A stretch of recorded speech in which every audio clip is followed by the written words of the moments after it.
Hello YouTube, this is a 2003 Mazda Protege and it has a front end noise.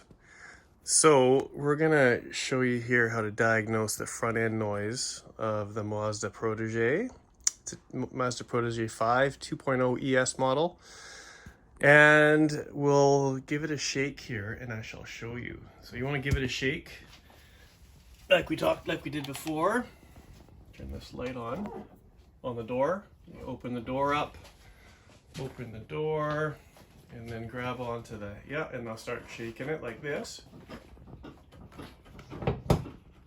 Okay.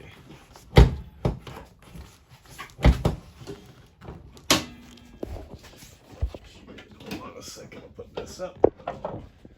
Keep going. So you hear that noise? If you have that noise while you're driving, it's more than likely your sway bar end link. Let me show you right here. The sway bar end link.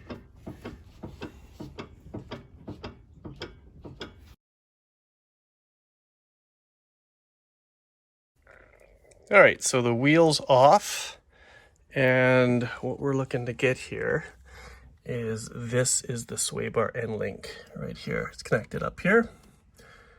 That one, I think that looks like maybe a 14 millimeter, and down here. And you grab onto it, there's not much movement, so it's hard to tell. But when you see that car rock, and you see the movement in that joint right there, that was the culprit. But yeah, just by grabbing onto it and moving it, not much movement, rocking the whole car, you get that thunking sound. And that's what we're going to change out today. All right, so because there's nothing to grab onto behind this 14 millimeter, you have to put, these are going to be no longer used, so we're going to put some vice grips on here to hold that while we undo that 14 millimeter. All right, so now we'll hold it and get this sucker off.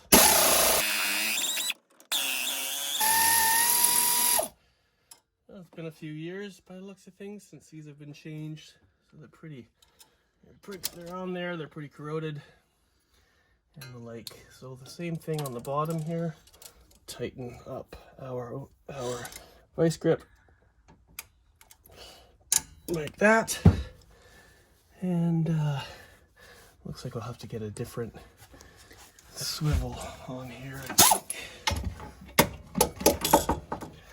Nope.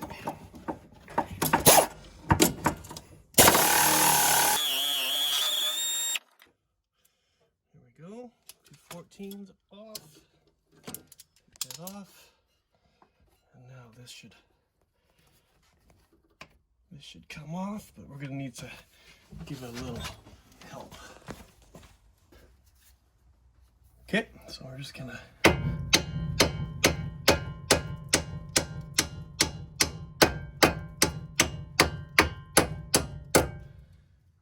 little help there.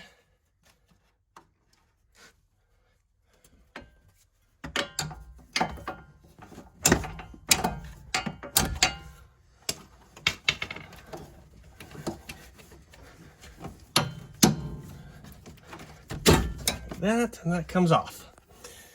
There we go. So you can see here in the light here, you can see here that boot is completely done, and this ball is flopping around in there making all that noise. This one not so bad, but this one is the culprit. So you always replace these in twos. They're cheap, 20 bucks each or so, even cheaper if you get them from overseas. But that's what we're replacing today because that's what's making our thunking noise. All right. Okay, so this is the new one. Simple enough. Compared it to the old one, which is here. Same length, same orientation. Of course, the new one looks a little bit better built, but yeah, hard to tell. Anyways, when you put these on, because we used the vice grips on the old ones, we didn't care because we're disposing of those anyways. The new ones come with an Allen key slot right there. It's a 5mm. The point of that is when you put them in, you put your nut on, you hold on to that with that 5mm Allen, and then you tighten the nut. And that, because you don't want to be tightening this nut and having this rotate inside here, that you're going to destroy the boot because it's going to rip it. So you always have to hold it when you tighten it. All right, let's get to it. So you can see here that this one goes in like we took it off, but the sway bar is quite a bit higher. So we are going to have to pull the sway bar down or pull the suspension up in order to get this to reconnect. And we'll do that right now. Okay, so what you need to do is, because your sway bar is under a bit of tension, it pops up. So you need to put your floor jack under your control arm and jack up your suspension so that you are able to then line up your new sway bar and link, like so. And then we will install the new hardware like that.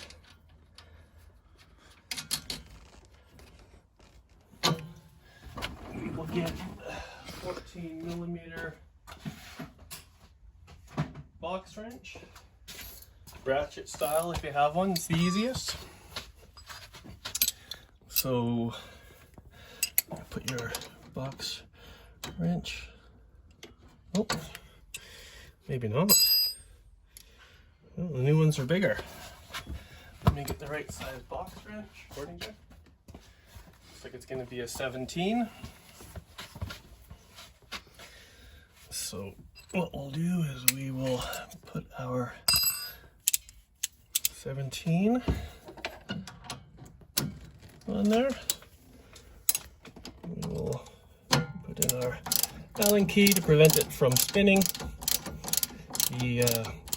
The threaded part, the bolt, I guess you could call it, or the sway bar ball joint stub, and then we're going to tighten our nut onto that. Again, ensuring that you're not allowing that center threaded piece to turn, because you could rip that boot on the ball joint, and that would defeat the purpose, because that will lead to very quick premature wear. And then we will do the same thing on the bottom. We will install our nut, which on this replacement is a 17mm, which is a 17mm lock nut actually, so good on that. We will put our Allen, whoops, we'll put our box wrench in there first. Let's see where we're the best place, maybe right here. Okay, let's switch this. Okay, again, Allen key goes into that threaded piece to prevent it from spinning, along with when you tighten the nut.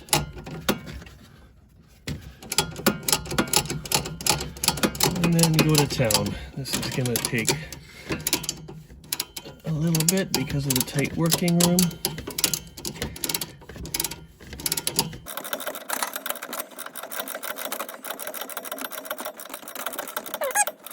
We'll snug that down.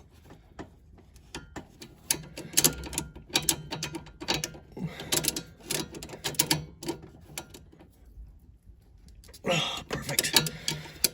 There we go. And that is the passenger side sway bar end link. Now we will just drop this jack here, and you can see how much it'll change. Not a whole heck of a lot now, but before we had quite a bit. I'll drop this down. Now we've got tension again on our sway bar end link. Make sure everything is good and tight, solid, no movement in those ball joints. We'll go on to the next side. All right, so here's the driver's side of the Mazda. And we just took the wheel off, and you can see on this side, even though it wasn't making noise, the boot here is like, oh wow, it's like completely disintegrated. It's not fallen off yet, but you can see it's pretty much about to. It is completely gone. So when the boot goes, you get dirt and crud and salt and all that kind of stuff in there, and it causes the ball in there to wear out with its seat, and then you get movement, and then you get clunking and all that fun stuff. So we're gonna do the same thing here. Oh man, look at the top here too. The top, oops, I lost my light. The top here is, see if I can come in the back. It's just as bad. It's completely gone. But funny enough, still no movement. So it was on its way out, but yeah, definitely time to replace these. Okay. All right, so like we did last time, we've got our vice grips on there. We're not worried about destroying anything because, well, they're already destroyed. The old ones do have the Allen key area here to hold on to the bolt while you're tightening the nut or loosening, but like I said, these are destroyed. There is no reason to take any delicacy in trying to get them off, so we're just going to hold them again and get them off. So let's get to it.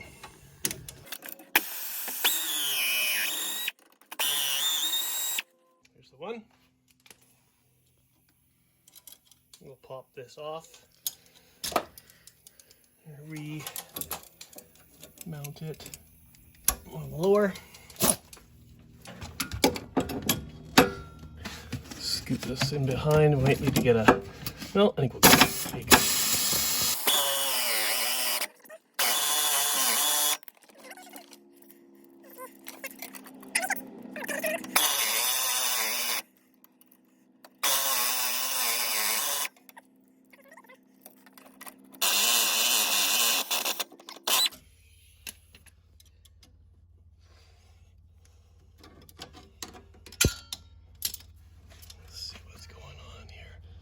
Well, we're almost out.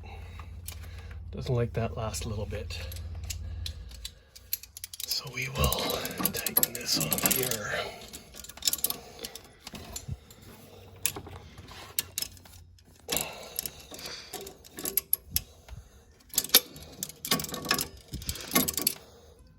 Let's give that a shot.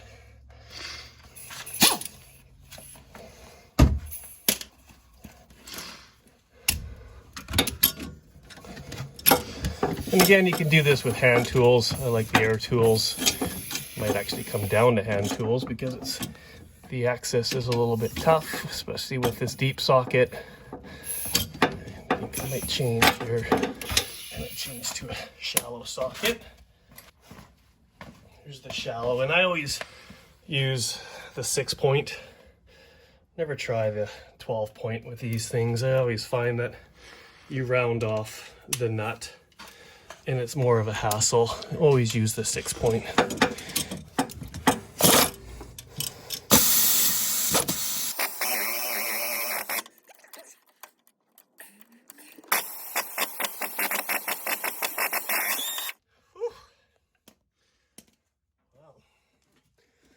Well, there we go. Again, you know what? Instead of a little motivation this time, I'm just going to get it in the right position so it falls off.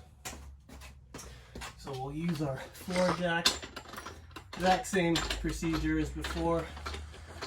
Jack up the lower control arm.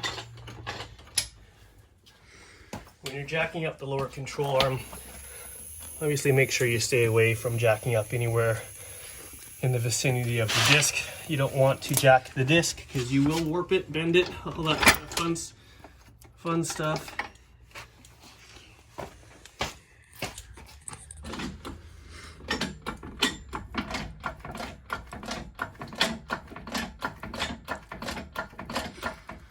That should be pretty close. Yeah, it just falls off. So you can see on this one, Although the ball joint, or the, I kind of ratcheted it too, but although the rubber boot was gone, this one's still pretty stiff. It's on its way out. This one, on the other hand, the rubber boot's gone.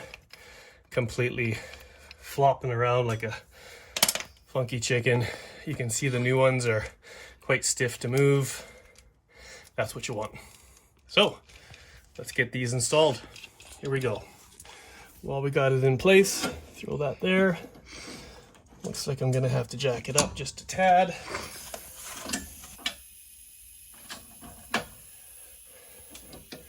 And I think that's gonna be it right there. In there. I'll get that dropped just a tad more, just to make it easier for us to work on. Pops in, pops in. And again, same as the other side. You want to get your 17 millimeter, set it to tighten, of course. Put it on there. Put our Allen key to hold the center, and then simply run it down until it's nice and snug. Some guys will put never sees on these and such, but okay, nice and snug. But the reality is if you can't get them off later on with an impact or even hand tools, you can always cut them off and you'll be just fine. They're quite easy access and such, but I've never had a problem getting these off. They are a wear item, so probably about every 50,000 kilometers, maybe 50,000 miles, 80,000 kilometers, somewhere in there, these are going to be needing to be replaced. So, yeah.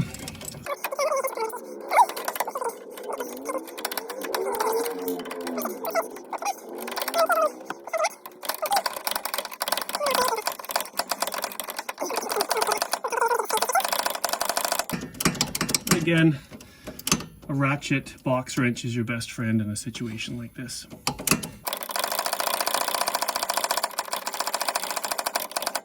Okay, just tightening now. Nice and snug. Box wrench comes out. And you're good. What else is knocking here? Oh, that's just the floor jack making that noise. All right, so now we will drop the floor jack down nice and slowly. Make sure it's still just on the jack for the body. Pull that out. And everything is solid. Beautiful. Nice and tight. Just make sure. Yeah, nice and snug. Nice and snug. There we go. So that's basically how you do the sway bar end links on a 2003 Mazda. You can do these, pretty much the end links are the same on almost all, not almost all vehicles. Sometimes they're longer, sometimes they're shorter, sometimes they're harder to get at. But for the most part, they're all relatively the same type of installation. We're going to put this tire on now, and then we'll show you the difference with no sound. Okay, so here is the 2003 Mazda after the sway bar end links are changed. And again, you get one person on the driver's side or passenger side, whatever you like. Open the door, get your hands on the roof, and start rocking it back and forth. You see now, other than the fluid sloshing around, no more clunking noise. So there you go, sway bar end links on a 2003 Mazda Protege 5. See you next time.